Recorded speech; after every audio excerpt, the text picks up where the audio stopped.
Will be in place for tonight's highly charged Carling Cup derby at Old Trafford. A ring of steel will surround the ground and every single fan will be searched, some of them twice, before being allowed in.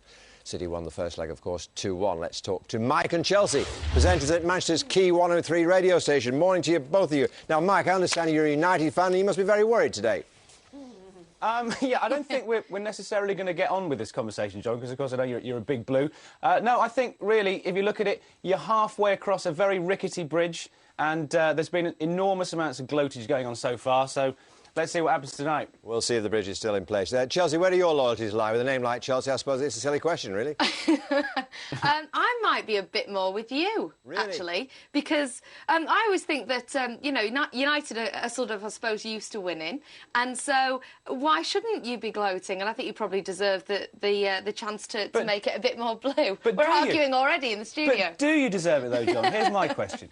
Do we deserve a break? Yes, of course we do. We've been waiting 34 years for this moment. This is a fantastic opportunity for Manchester City and to retain some of the bragging rights in that city. What are your listeners saying?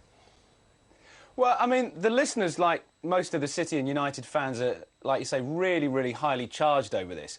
I don't remember any kind of Carling Cup tie ever being so hotly anticipated. In fact, almost this is like a Champions League final. Like I said, there's enormous amounts of gloating going on from City fans so far. United fans are no way going to let the Blue Army stop them on their road to Wembley, particularly seeing as they've got all the gazillion pounds in the bank at the minute and they're doing so well. We are indeed. Well, so we'll let you get on with your show. I know you're back on air. You're just in a commercial break. Thanks very much indeed for your contributions. Dan, they're absolutely right. I mean, 8 million people here in the UK.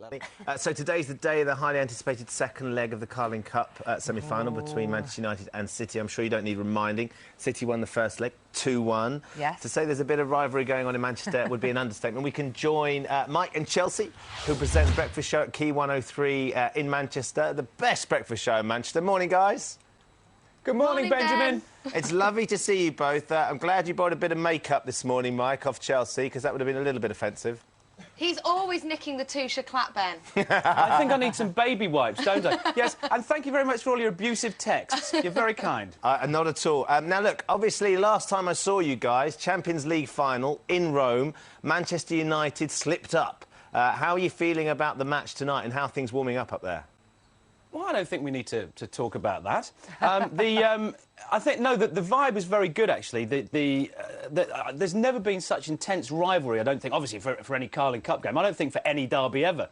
Obviously, you know, the City fans have been majorly gloating for the last week or so. And but really, in my opinion, they're only halfway across a very rickety bridge. And what about you, Chelsea, in terms of what your listeners are saying? Are they sort of feeling like the City are actually going to pull this one off? Do you know, we've had mixed texts all week. I think because it's always United that tend to win and City just go away quiet, hiding in the bushes. And for once, they've won. And I don't blame them for shouting about it, really. We've had quite a few texts in from listeners. I can see them coming in as we're speaking. Some are saying that they're currently throwing stones at Tevez's house, which I do believe is probably a joke. But I think, you know, they're desperately trying to make it so that it works again this time. And I suppose they deserve it. We were speaking to your John before, and he said, you know, we've waited a really long time for this. So it's always really tense when a derby happens. It's the only time I ever go to the pub is when a Manchester derby is happening. It's great atmosphere. Now, Chelsea, we both know that's not true. You can't try and hide. Goes to the pub. That's not true. We're out of time, guys, unfortunately. Thank you very much for letting us intrude on your breakfast show, which I know is a cracking show. There you go. And whatever happens, let's hope it's a great game and it passes safely. Cheers. Thanks, Ben. I've got a good feeling a Manchester team's going to win. That's what I'm betting on. Manchester. That's what I'm betting on. Got a great face on radio, Mike, Tulin, hasn't he? Here's what's happening where you are. You can't say that. Station KEY103 in the City, Matt. When you hear the news end, just take over. Good morning, Penny. They're live on the radio here at the moment, so breaking news for us and KEY103 as well.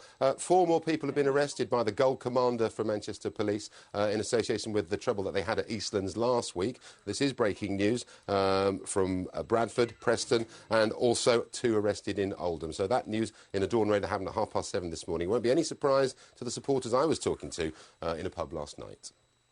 These supporters are all friends, but on Derby Day, perhaps only just. United and City, one of the most intense rivalries in the game. If you compare the derbies, I think Liverpool and Everton in the crowd, they sit next to each other. City United could never do that. There's always going to be trouble. Comparing the two managers' press conferences for tonight's match, Alex Ferguson refused to be drawn on the security angle. He got angry, while Mancini, well, he was cracking jokes. Perhaps neither boss displaying the kind of responsibility the police had in mind when they briefed each club. The club have given me reassurances that the managers will speak to the players in their private team meetings. I take that on trust with the clubs, with the relationship that they've got. I'm sure that that's what the managers will be doing. If the players listen and the fans behave as well as these, it could be a great night for football.